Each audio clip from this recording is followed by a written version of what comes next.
प्रिय विद्यार्थियों, कक्षा 7 की गणित अध्याय 12 बीजीय व्यंजक की प्रश्नावली है 12.3। इसका छठा सवाल है, इन व्यंजकों को सरल कीजिए तथा इनके मान ज्ञात कीजिए जब x का मान 2 है। तो यहाँ पर पहले इनको सरल करना है और उसके बाद रखना है x का मान 2। तो पहले सरल करते हैं। ये पहला जो है ये लिखा x धन 7, ये तो वैसे ही है, धन 4 का गुणा अंदर होगा तो ये हो गया 4x, धन का ऋण में गुणा करा तो ऋण 4 पंजा हो गया 20।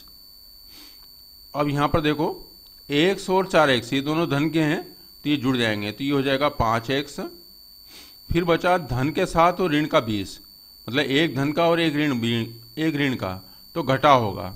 तो 20 में से गए 7 तो 13, बड़े अंक का चिन्ह ऋण का, तो ये ऋण 13 आ गया।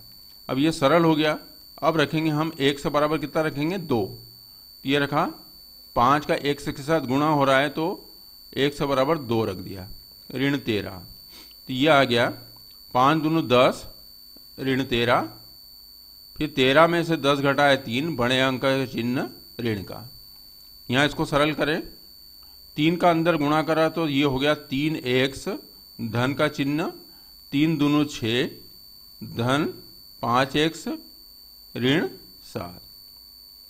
अब यहाँ पर 3x और 5x से जुड़ गए तो ये हो गया 8x, धन के 6 और ऋण के 7 तो 7 में से 6 गए 1, बड़े अंक का चिन्ह ऋण का, ये हल हो गया। अब रखेंगे x का मान 2, तो 8 गुणित 2 ऋण 1, तो 8 दूनी 16, ऋण 1, 16 में से 1 गए तो 15। अब इसको सरल करें, 6x धन 5 का अंदर गुणा करा तो ये हो गया 5x, धन ऋण हो गया ऋण 5 दूनी हो गया 10, तो ये क्या हो गया 6x और 5x 11x जुड़ गए, ऋण 10। अब x का मान कितना रखा अपनों ने 2, तो 11 गुणित 2 ऋण 10, ये हो गया 11 दूनी 22, ऋण 10, और 22 में से 10 घटाए तो कितने आए 12। चौथा देखो सरल करें, 4 का अंदर गुणा करो तो 4 दूनी 8 और साथ में है x, ऋण 4 एकम 4, धन 3x, धन 11।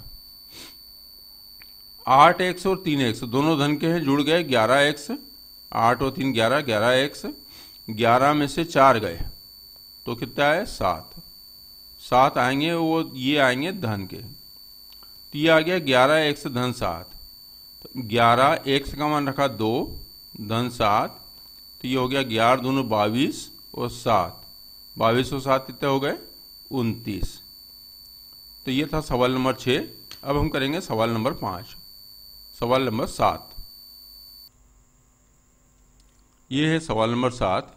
इन व्यंजकों को सरल कीजिए तथा इनके मान ज्ञात कीजिए जब x बराबर 3, a बराबर ऋण 1 और b बराबर ऋण 2 है। तो यहाँ पर इसके सवाल है 1, 2, 3, 4 और 5।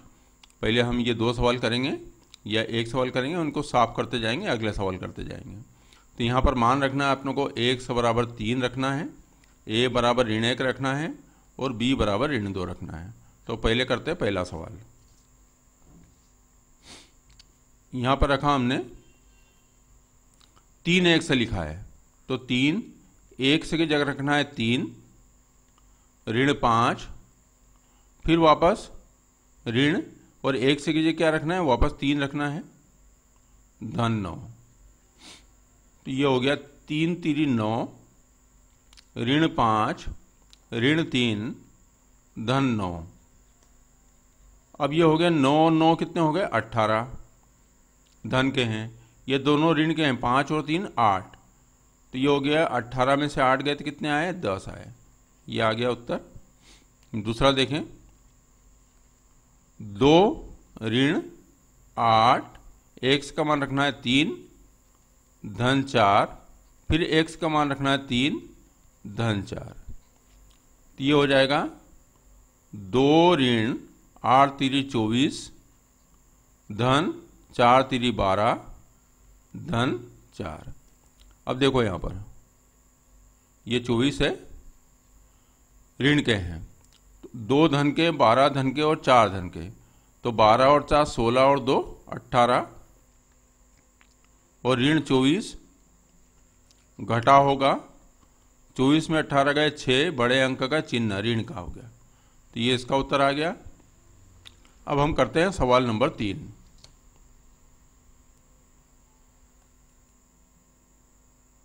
ये है सवाल नंबर 3। ये है 3a धन 5 ऋण 8a धन 1। अब यहाँ पर देखो, पहले इनको सरल करना है, तो यहाँ पर क्या हो रहा है, देखो a का मान रखना है। तो पहले ये देखें 3a और ऋण 8 है, तो 8a में से 3a गए तो 5a, बड़े अंक का चिन्ह ये आ गया ऋण का, और ये हो गया 5 धन के 5 और 1, 5 और 1 कितने हो गए 6, तो ऋण 5 है धन 6, ये सरल हो गया पहले। और a बराबर रखना है ऋण 1, तो ऋण 5, a की जगह रखा ऋण 1, धन हो गया 6, ये हो गया ऋण ऋण धन, तो 5 एकम 5, धन 6 लिखा है, तो 5 और 6 हो गए 11। यहाँ पर देखें 2a और a ये कितने हो गए 3 है, दोनों जुड़ गए। ऋण 2b, ऋण 4 और ऋण 5 दोनों ऋण के हैं, 4 और 5 कितने हो गए 9, ऋण के 9। अब मान रख दो इनके, सरल हो गया ये। तो a बराबर रखेंगे ऋण 1, तो 3 हो गया ऋण 1, ऋण 2, और b की जगह रखा ऋण 2, ऋण 9, 3 एकम 3, ये ऋण के 3 आए क्योंकि ऋण का चिन्ह है। ऋण ऋण धन, 2 दूनी 4, और ऋण 9। तो यहाँ 3 और 9 दोनों ऋण के हैं, तो ये जुड़ जाएंगे, 3 और 9 12, ऋण के 12, धन के 4। अब ये आया 12 में से 4 गए 8, बड़े अंक का चिन्ह ऋण का, ऋण 8 आ गया। यहाँ पर देखें ऋण के 3 भी और ऋण के 5 भी ये दोनों जुड़ जाएंगे, तो ये हो जाएंगे ऋण के 8 भी, 5 और 3 8, 10 में से 4 गए तो 6, ये आ गया 6 ऋण 8 भी। अब यहाँ पर b का मान रख दो 8, b का मान रखना है ऋण 2, तो ऋण 2 रखा आप लोगों ने, ये हो गया 6, ऋण ऋण हो गया धन, 8 दूनी हो गया 16, तो 6 और 16 या 16 और 6 22 हो गए, ये 22 हो गया। तो ये था सवाल नंबर 7। अब हम करेंगे सवाल नंबर 8। ये है सवाल नंबर 8 का पहला भाग और ये दूसरा भाग। पहला है यदि z बराबर 10 है तो z की घात 3 ऋण 3 कोष्टक में z ऋण 10 का मान ज्ञात कीजिए। तो इसको हम हल करें। पहले देखो यहाँ पर है z बराबर 10 रखना है, तो पहले है z की घात 3, तो ये लिखा हमने 10 की घात 3, z की घात 3 मतलब 10 की घात 3, क्योंकि z बराबर 10 है। ऋण 3, अब z जो है z की जगह क्या रखना है 10 रखना है, तो 10 ऋण 10। अब ये हो गया 10 की घात 3 मतलब 10 का आपस में कितनी बार गुणा, 3 बार गुणा। कैसे होगा देखो 10 गुणित 10 गुणित 10, तो 10 का 10 में गुणा करा कितना आया 100 गुणित 10, 100 का 10 में गुणा करा कितना आएगा 1000। जितनी घात होगी उतनी शून्य लग जाएगी एक के आगे, तो एक का तो एक ही लिखेंगे और शून्य की जितनी घात है उतनी शून्य लग जाएगी, ये शून्य हो गया ऋण।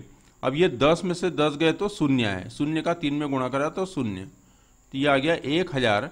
1000 में शून्य घटाओ मतलब 1000, क्योंकि शून्य घटने पर मान वही को वही रहेगा। अब ये देखें तीसरा सवाल, p बराबर ऋण 10 है तो p वर्ग ऋण 2p ऋण 100 का मान ज्ञात कीजिए। तो p का वर्ग है मतलब हो गया ऋण 10 का वर्ग, क्योंकि p बराबर ऋण 10 है। ऋण 2 फिर p का मान ऋण 10 ऋण 100, तो 10 का वर्ग होता है 100 और ऋण का वर्ग होता है धन, मतलब ये धन हो गया, ऋण धन हो गया, ऋण ऋण दोनों हो गए धन हो गए, 2 धाम 20 और ऋण 100। अब ये धन का 100 है और ये ऋण का 100, ये कट गए तो बचा कितना, केवल 20 बचा, ये उत्तर आ गया। अब हम करेंगे सवाल नंबर 9। ये है सवाल नंबर 9। यदि x बराबर 0 पर 2x वर्ग धन x ऋण a का मान 5 के बराबर है तो a का मान क्या होना चाहिए। तो देखो क्या है, x बराबर 0 पर इसका मान, तो ये लिखा आप लोगों ने, पहले लिखा 2x वर्ग धन x ऋण a, ठीक है, ये रख दिया। अब अपने लिखना है x बराबर 0, तो यहाँ पर x बराबर 0 रखा तो 0 का वर्ग धन हो गया, यहाँ x की जगह 0 रखा ऋण a, तो x बराबर 0 पर इसका मान निकाल लिया। तो ये मान किसके बराबर है, 5 के बराबर, तो इसको रख दिया 5। तब अपने को a का मान ज्ञात करना है। 0 का वर्ग होता है 0, तो 2 गुणी 0 धन 0 ऋण a बराबर 5। तो 2 का 0 में गुणा करा तो ये आया 0, और 0 में 0 जुड़ रहे, ऋण a बराबर 5। ये 0 धन 0 बराबर होता है 0, और 0 ऋण a बराबर 5। अब a को इधर ले गए और 5 को इधर लाया, तो ये हो गया 0, 5 इधर आया, न भी ले जाओ तो भी ये 0 का कोई मतलब नहीं, तो ऋण a बराबर 5। अब यहाँ पर दोनों तरफ ऋण का गुणा कर दें, तो यहाँ ऋण का गुणा करेंगे तो ये हो जाएगा धन, यहाँ ऋण का गुणा करेंगे तो ये हो जाएगा ऋण, तो ये आ गया a बराबर ऋण 5। अब हम करेंगे सवाल नंबर 10। ये है सवाल नंबर 10 और प्रश्नावली 12.3 का आखिरी सवाल है ये। व्यंजक 2 कोष्टक में है a वर्ग धन ab धन 3, कोष्टक बंद यहाँ हो जाता है, धन 3 ऋण ab को सरल कीजिए और इसका मान ज्ञात कीजिए जब a बराबर 5 और b बराबर ऋण 3 है। तो पहले अपनों को ये सरल करना पड़ेगा, तो सरल करते हैं हम। ये है 2 का गुणा अंदर कर दिया तो 2a वर्ग धन 2 का गुणा ab में करा तो 2ab धन 3 ऋण ab। अब सरल करने में देखो क्या हो रहा है, 2ab में से 1ab गया, यहाँ 1ab गया तो कितना बचेगा ab, तो ये आ गया 2a वर्ग धन ab धन 3। अब अपने को मान क्या रखना है, a बराबर 5 और b बराबर ऋण 3, तो रखा a बराबर 5 रखते हैं, तो ये हो गया 5 का वर्ग धन a बराबर 5 रखा और b बराबर कितना रखा, ऋण 3 रखा, धन क्या हो गया 3। अब 2 का गुणा हो रहा है, 5 का वर्ग क्या होता है 25, कोष्टक में लिख दिया, धन ऋण ऋण 5 3 कितना हो गया 15, धन क्या हो गया 3, तो ये हो गया 25 दूनों 50, 50 ऋण 15 धन 3। अब 50 में से 15 घटाए तो कितने आते हैं 35, और धन हो गया 3, और 35 और 3 कितने हो गए 38, तो ये आ गया उत्तर। तो हमने देखा कक्षा 7 की गणित अध्याय 12 बीजीय व्यंजक की प्रश्नावली 12.3 के सवाल नंबर 6, 7, 8 और 9। इस वीडियो को देखने के लिए धन्यवाद।